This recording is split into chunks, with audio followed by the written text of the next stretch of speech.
Guys, ito yung River of Salt.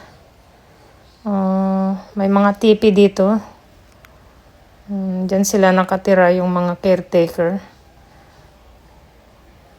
Kasi mainit. So, out of clay ang mga yan. Parang natives din ang nakatira dito, guys. Oh. Wow. Grabeng wow.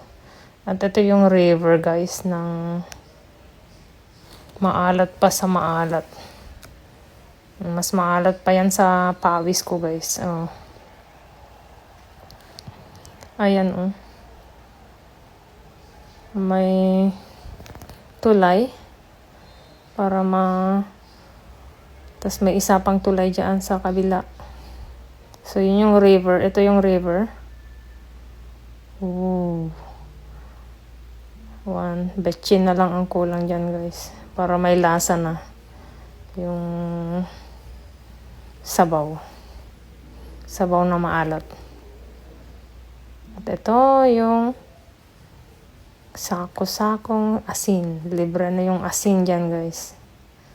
So, hindi na problema kung dito ka nakatira.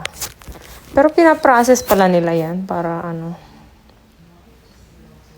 hindi diretso sa kaldero. Ayun, ang ganda ng sounds ng tubig. Kasi ang taas niyan. Mataas din na hills. Oh, wow. Nakakanganga, guys. Nakakamangha. Ang ganda. Grabe. Puting-puti. Parang snow. Pero hindi. Pinagpapawisan ka kasi super alat nga. Super mainit. Tapos malagkit yung balat. Oh, diba?